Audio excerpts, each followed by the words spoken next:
நீங்கள் பார்த்து கொண்டிருப்பது உங்கள் ஜாஷுவா டிவி. சகல ஜனங்களுக்கும் நற்செய்தி.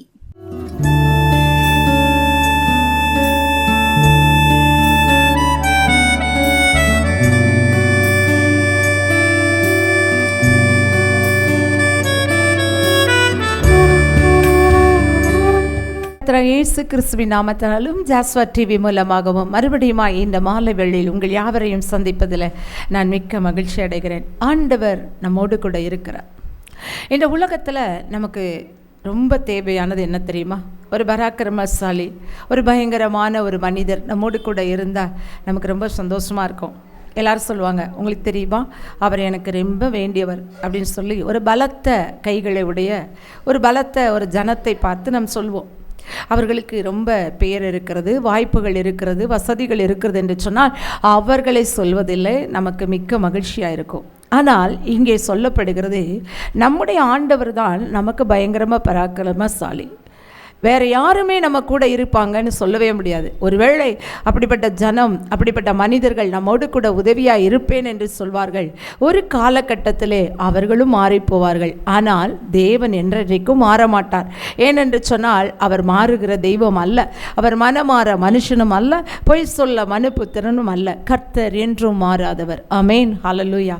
எடுத்து வாசிப்போம். எரேமியா 20ஆம் அதிகாரம் 11ஆம் வசனம். கர்த்தரோ பயங்கரமான பராக்கிரமசாலியே என்னோடு இருக்கிறார். ஆமென். ஆகையால் என்னை துன்பப்படுத்துகிறவர் மேற்கொள்ளாமல் இடறுவார்கள். தங்கள் காரியம் வாய்க்காதபடியால் மிகவும் வெட்கப்படுவார்கள். மறக்கப்படாத நித்திய லட்சை அவர்களுக்கு உண்டாகும். ஆமென். கர்த்தரோ பயங்கரமான பராக்கிரமசாலியாய் என்னோடு இருக்கிறார். ஆமென், ஹல்லேலூயா. இங்கே யார் பராக்கிரமசாலியாக இருக்கிறார், பயங்கரமானவரா என்று சொன்னால் கர்த்தர். அவர் யாரோடு கூட இருக்கிறாருன்னா உங்களோடும் என்னோடும் கூட இருக்கிறார். ஆமென், ஹல்லேலூயா. தேவன் பயங்கரமான பராக்கிரமசாலியாக இருக்கிறபடியா நம்மை துக்கப்படுத்துகிறவர்கள் நம்ம என்ன செய்ய முடியாது, மேற்கொள்ளவே முடியாது. ஆமென், ஹல்லேலூயா. நம்மை மேற்கொள்ள விடாதபடி, துக்கப்படுத்தவர்கள் நம்மை மேற்கொள்ள விடாதபடி கர்த்தர் நம்மோடு கூட பயங்கரமான பராக்கிரமசாலியாக இருக்கிறார். ஒருவேளை இந்த ராத்திரி வேளையில் கர்த்தர் என்னோடு கூட இருக்கிறாரா என்று சொல்லி நீங்கள் ஒரு கேள்வியோடு கூட இருக்கலாம். என்னென்று சொன்னால் உங்களை துன்பப்படுத்துகிறவர்கள் அநேகராக இருக்கலாம். அவர்கள் உங்களை மேற்கொள்வது போல தெரியலாம். அதனால் உங்களுக்கு எப்படி தோணும் என்றால், நிச்சயமாகவே கர்த்தர் என்னோடு இல்லை, இருந்திருந்தால் என்னை துன்பப்படுத்தவர்கள் என்னை மேற்கொள்ள மாட்டார்கள் என்று சொல்லி நீங்கள் எல்லாரும் என்ன செய்வீர்கள், சிந்தித்து கொண்டிருப்பீர்கள். நம்மை ஒருவராலும் மேற்கொள்ள முடியாது. ஏனென்று சொன்னால் கர்த்தர் நம்மோடு கூட இருக்கிறார். எந்த மனுஷனோடு கூட கர்த்தர் இருக்கிறாரோ அந்த மனுஷனை இந்த உலகமோ, இந்த உலகத்தின் ஜனங்களோ, பொல்லாத வல்லமைகளோ, பிசாசோ ஒரு நாளும் மேற்கொள்ள முடியாது. ஆமென், ஹல்லேலூயா. ஏனென்று சொன்னால் கர்த்தரோ பயங்கரமான பராக்கிரமசாலியாய் நம்மோடு கூட இருக்கிறார். ஹல்லேலூயா. உன்னோடு கூட இருக்கிறேன் என்ற ஆண்டவர் நிச்சயமாகவே நம்மோடு கூட இருப்பார். அவர் நல்லவர். அவர் ஒரு நாளும் கைவிட்டு போகிற தேவன் அல்ல. அவர் தன்மை துன்பப்படுத்துகிறவர்கள் மேற்கொள்ள விடவே மாட்டார். ஆமென், ஹல்லேலூயா. நம்ம வேதத்தில் நிறைய காரியங்களை நாம் பார்த்திருக்கிறோம். அநேகர் துன்பப்படுத்தி கொண்டே இருப்பார்கள். ஆனால் அவர்கள் முடிவில் எப்படி இருப்பார்கள் என்று சொன்னால் மிகவும் ஆசீர்வாதமாய், அவர்களை மேற்கொள்ள முடியாத அளவிற்கு ஒரு உயரத்திலே காணப்படுவார்கள். ஆமென், ஹல்லேலூயா. யோசேப்பும் கூட தன் சகோதரர்களால் துன்பப்படுத்தப்பட்டான், தன் சகோதரர்களால் கைவிடப்பட்டான், விற்கப்பட்டான். அந்த இடத்துல எகிப்தில் யாருமற்ற ஒரு சூழ்நிலையில், யாருமே இல்லை, அவனுக்கான உறவுகள் ஒருவரும் இல்லை. நம்ம சொல்லுவோம்ல, சொல்லி அழக்கூட யாரும் இல்லை, தோளில் சாய்ந்து கொள்ளக்கூட ஒரு தோளும் எனக்கு இல்லை, என்னுடைய வேதனையை யார் புரிந்து கொள்வார் என்ற சூழ்நிலையில் யோசேப்பு காணப்பட்டான். ஆனால் யோசேப்போடு யார் இருந்தார் தெரியுமா? கர்த்தர். அந்த யோசேப்போடு கூட கர்த்தர் இருந்ததுனால தான் அந்த யோசேப்பு கைவிடப்படாதபடி ஒவ்வொரு நாளும் உயர்த்தப்பட்டான். நீங்கள் கேட்கலாம், யோசேப்பு உடனேயா உயர்த்தப்பட்டான்? போத்திபிரா வீட்டில் விற்கப்பட்டான், அங்கே பழி சுமத்தப்பட்டான். அவனுடைய பரிசுத்தத்துக்கு விரோதமாகவே அவனுடைய மனைவி பேசினாள் அல்லவா? அந்த வீட்டு எஜமானுடைய மனைவி, அவன் என்னை தவறாக பயன்படுத்த நினைத்தான் என்று சொல்லி பழி சுமத்தினான் அல்லவா? ஏன்? கர்த்தர் அவனோடு கூட இருந்தார். ஏன் இந்த சூழ்நிலை வேண்டும் என்று சொல்லி நீங்கள் கேள்வி கேட்கலாம். ஒரு மனிதனை தேவன் உயர்த்துவதற்காக பல விதத்தில் அவனை என்ன செய்கிறார்? பக்குவப்படுத்துகிறார், பண்படுத்துகிறார். அவனை செதுக்கி செதுக்கி ஒரு மென்மையான ஒரு சிற்பமாய் மாற்றுகிறார், மேன்மையான ஒரு சிற்பமாய் மாற்றுகிறார். எல்லாரால புகழப்படக்கூடிய ஒரு பாத்திரமாய் அவனை மாற்றுகிறார். ஆமென், ஹல்லேலூயா. உங்களுடைய வாழ்க்கையிலும் இன்றைக்கு கர்த்தர் நிறைய காரியங்களை சொல்லியிருப்பார். ஆனால் நடக்கிற எல்லாமே உங்களை துன்பப்படுத்துவதற்கு முன்பாக நீங்கள் வெட்கப்பட்டு போவது போலவோ, அவர்கள் உங்களை மேற்கொள்வது போலவும் தெரியலாம். ஆனால் தேவன் என்ன செய்கிறார் தெரியுமா? உங்களை புடமிட்டு சுத்த பொன்னாய் மாற்றுவார் என்று ஒரு நாள் உங்களை விட்டு விலக மாட்டார். ஆமென், ஹல்லேலூயா. இங்கு யோசேப்பை கர்த்தர் உயர்த்தி கொண்டே போகிறார். ஒவ்வொரு இடத்திலும் கடைசியாக அவன் சிறைச்சாலையில் தள்ளப்படுகிறான். சிறைச்சாலையில் இருந்த கைதி பானபாத்திரன் இடத்துல சொல்கிறான், நான் உனக்கு இந்த சொப்பனத்திற்கு அர்த்தம் சொன்னேன், நீ உயர்த்தப்பட போகிறார், நீ நாளையே நீ என்ன செய்ய வேண்டும், என்னை குறித்து ராஜாவிடத்தில் சொல்லி என்னை வெளியே கொண்டு வர வேண்டும் என்று சொல்லி.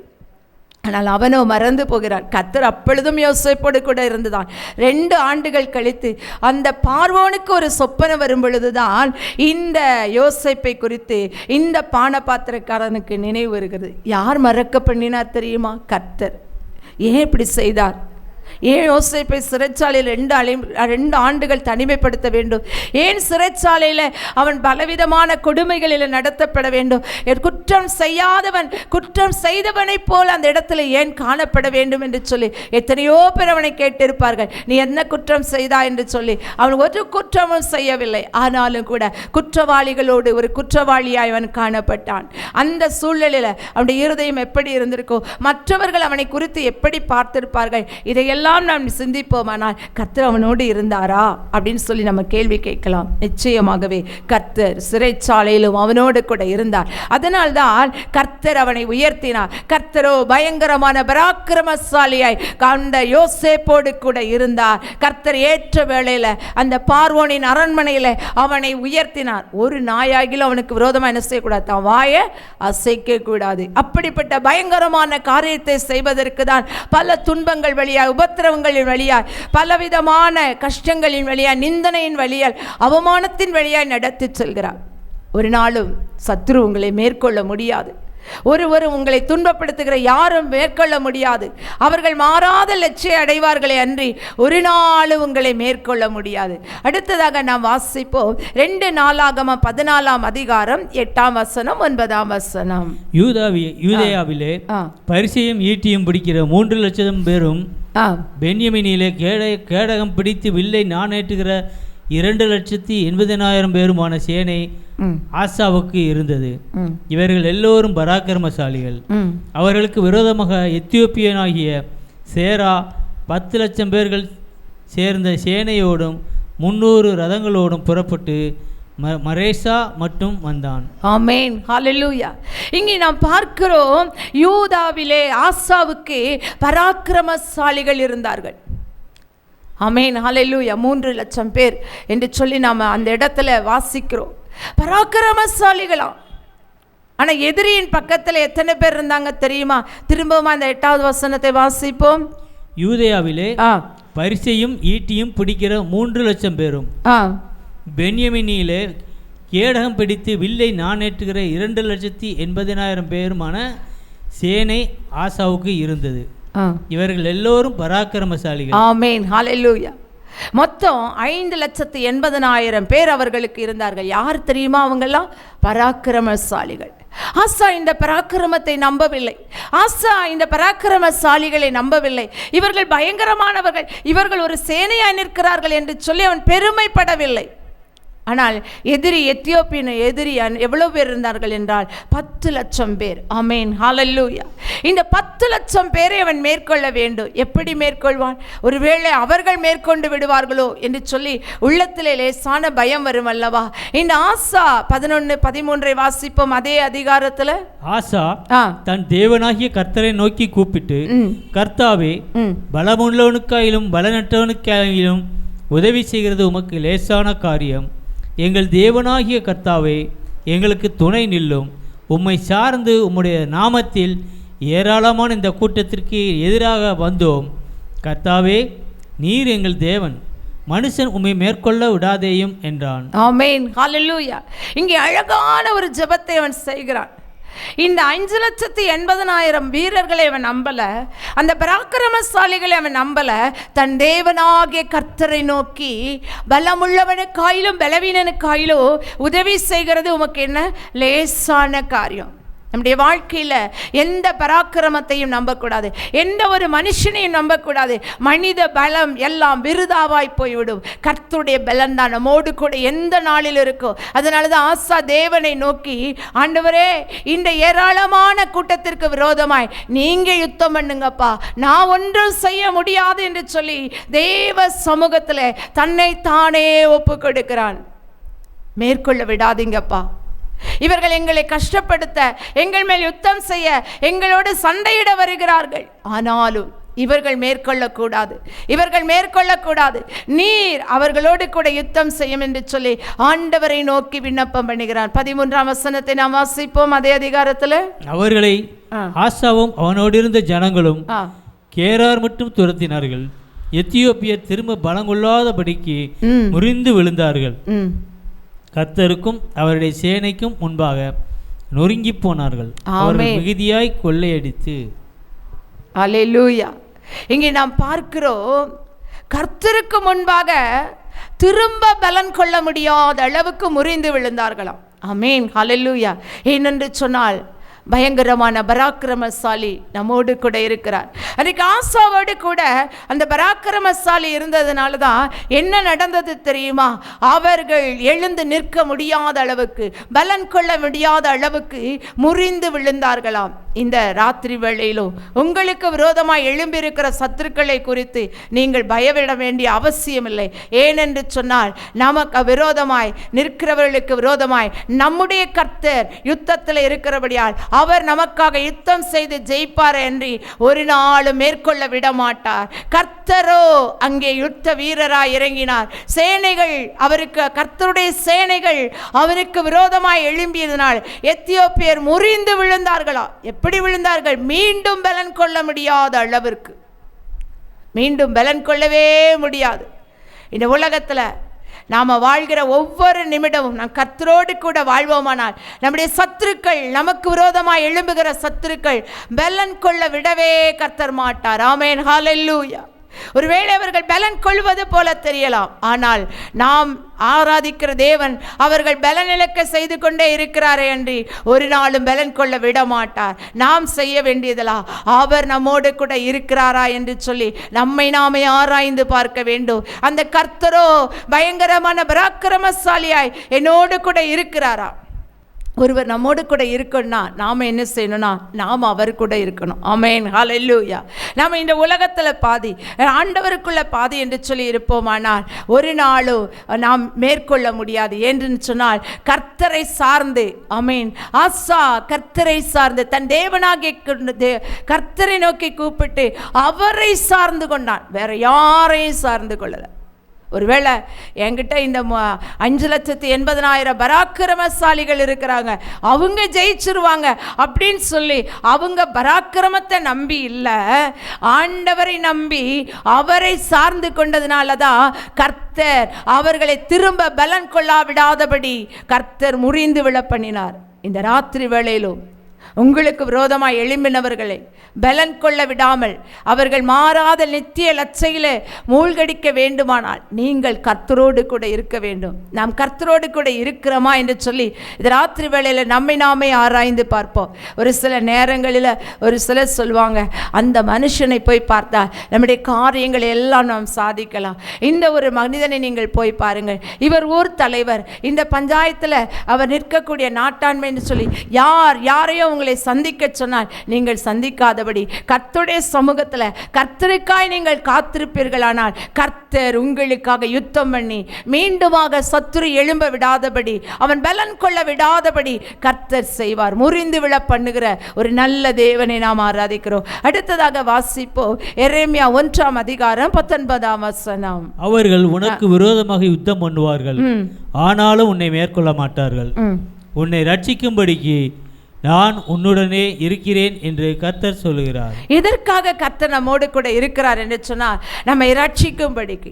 அவர்கள் உனக்கு விரோதமாய் யுத்தம் பண்ண வருவார்கள், ஆனாலும் அவர்கள் என்ன செய்ய மாட்டார்களா? மேற்கொள்ள மாட்டார்கள். ஆமென், ஹல்லேலூயா.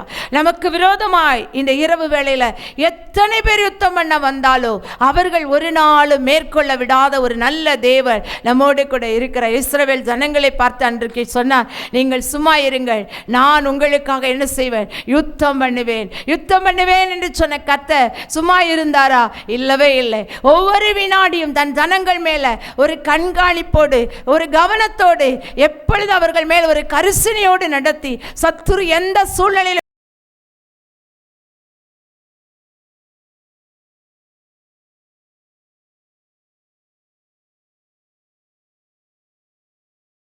இருக்கிறார் என்று சொன்னால் நம்மை ரட்சிப்பதற்காக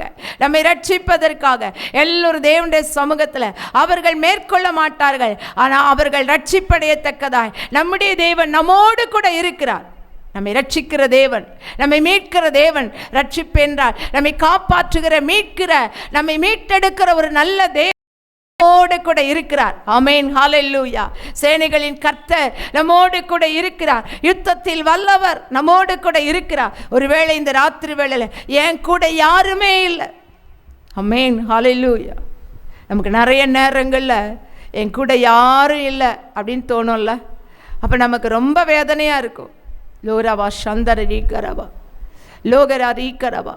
நான் அடிக்கடி யோசிப்பேன், எல்லோரும் நம்மை விட்டு போய்விட்டார்கள், யாரும் நம்ம கூட இல்லை, செய்யாத ஒரு குற்றமும் செய்யாத நம்மை விட்டு எல்லாரும் கடந்து போனார்கள். ஆனால் தேவன் என்னோடு கூட இருக்கிறார், தேவனுடைய பிள்ளைகள் என்னோடு கூட இருக்கிறார்கள் என்று சொல்லி ஒவ்வொரு நாளும் நான் அறிக்கையிடுவேன்.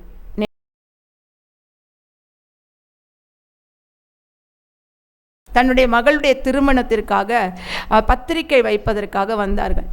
அவர்கள் வந்து கொஞ்ச நேரத்தில் என்னுடைய கையில் ஒரு புடவையை கொடுத்தார்கள். நான் அந்த புடவையை வாங்குவதற்கு முன்னு அவர் சொன்ன வார்த்தை என்ன தெரியுமா? திருமணத்தில் என் உடன் பிறந்த சகோதரிகளுக்கு எப்படி சேலை எடுத்தேனோ அதே போல் உங்களுக்கு ஒரு சேரீ எடுத்திருக்கிறேன் என்று சொன்னாங்க. அதே மாதிரி யூனிஃபார்மாய் என்னுடைய சகோதரி நீங்கள். எனக்கு கண்ணீர் வந்து விட்டது. அவர்கள் யாரோ என்ன என்று எனக்கு தெரியாது. ஆன்லைன் ப்ரேயரில் ஒரு முறை அவர்களை நான் பார்த்திருக்கிறேன். ரெண்டாவதாக அவர்களை நேற்று தான் பார்த்தேன்.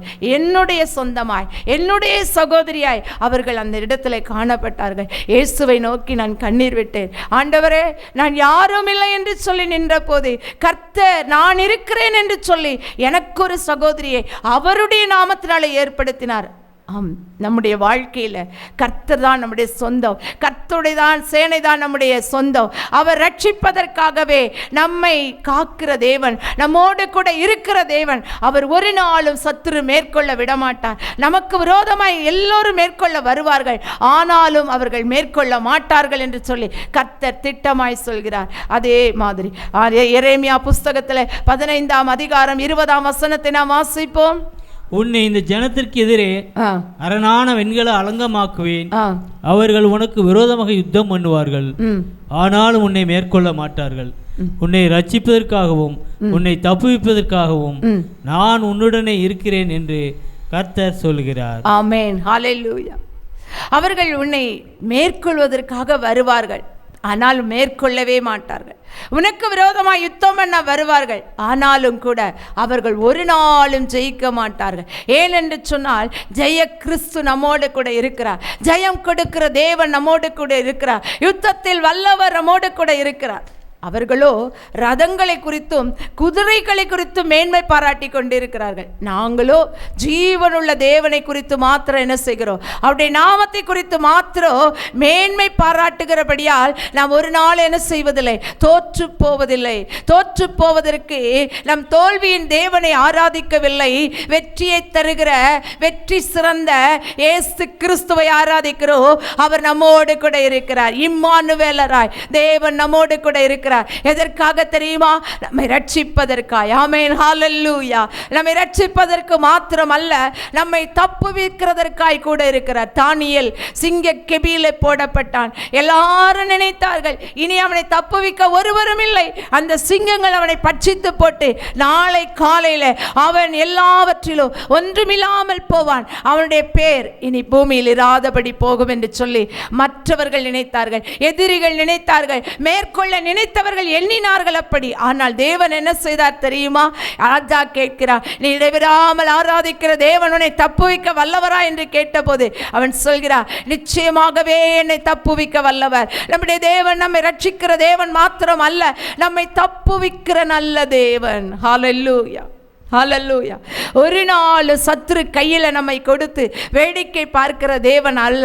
அவர் உள்ளங்கைகளில் நம்மை வரைந்து வைத்திருக்கிறார். ஒருவரும் அவருடைய கரத்திலிருந்து நம்மை பறிக்க முடியாது. இந்த இரவு வேளையில் ஒருவேளை நீங்கள் நினைக்கிறார், நான் சத்துரு கையில் அகப்பட்டு இருக்கிறேன், நான் எப்படி தப்பிக்க முடியும் என்று சொல்லி கர்த்தர் உங்களை தப்புவிக்கிற தேவன். ஏனென்று சொன்னால் கர்த்தரோ பயங்கரமான பராக்கிரமசாலியாய் உங்களோடு கூட இருக்கிறார். ஒரு நாள் உங்களை வெட்கமடைய செய்ய மாட்டார்.